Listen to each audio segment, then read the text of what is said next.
Mitchell Trubisky gained all the headlines concerning North Carolina's slice of the NFL draft in 2017, but when it was all said and done, another 5 heels come off the board and will make their presence felt in NFL camps this July and August. We bring in Jeff Greenberg from inside the ACC to help us sort out some of these picks and where they may find their best route to NFL success. So, you know, of course, Jeff, as college football fans, we focus on the running backs and the guys that put up the numbers, that have the football in their hands most of the time. Then comes draft time, and it's a reality check to understand that there's some guys that are lesser known who are more valuable. That's at least the assessment to NFL teams. So one of those guys, defensive tackle Nazair Jones, goes to Seattle. Round at number 3, pick 102. Your thoughts about Jones going to the Seahawks? I think that was a great pick for Nas. I think when you look at his story, it's just remarkable. When Coach Fedora actually went to recruit him, he was recovering and could barely stand. At one point, couldn't walk. And when Coach Fedora came in the room, he actually asked Coach Fedora if he didn't mind sitting down because standing was going to hurt his legs too much. And you go from there to hearing your name called in the NFL draft. You're a defensive lineman. The Seahawks still have that aura of defense, so he had to be very excited. I know it was getting late into the night, and it was probably a great cap to his night last night. So that's a big pick for him. What Seattle's going to get is a guy that's just going to constantly work. He's a team player. He's not a me player, and became a great leader on the defense at North Carolina.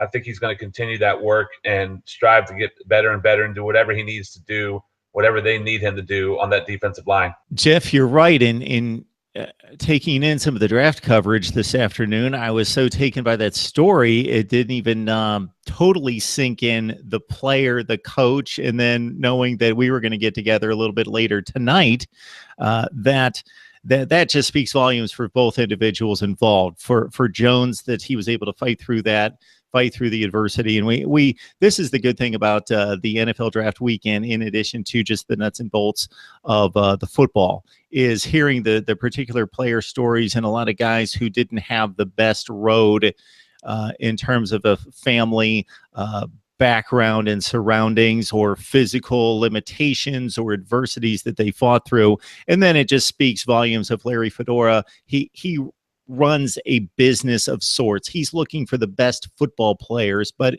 for him to connect with somebody who obviously had a physical ailment, he could have moved on and said, hey, we're North Carolina, we can go find exceptional athletes elsewhere. But he believed in the kid enough to stick with him and see this through. And what a reward to be drafted that high in the NFL draft, and to be able to overcome that adversity to accomplish what he has is just, it's exceptional. Yeah, I would agree. And you made a good point there too on the coaching side of things. You know, there's only so many scholarships to hand out. So it does say a lot in 2 ways about Coach Fedora, both seeing the talent in him, and then second, giving this guy a chance. When a lot of coaches make the moment that guy asks you, you got to think about it. You're a coach coming into this prospect's house. You've got a certain amount of people you can sign. And the minute you walk in, the prospect you're looking at, who you're hoping is going to be a defensive lineman, which we all know the trenches is not the easiest spot on the field, and he tells you he can barely stand up. A lot of coaches may have checked out right then and walked out, but he stuck with him, supported him. And I think, you know, the two of them, if you speak to their relationship, it's very impressive. And again, for Nas, just to fight through that and get better each year at North Carolina, I think that's what was very interesting to watch. Is he became a problem for other offenses more and more as his career went on. And at the same time, he became a leader more and more as his career went on.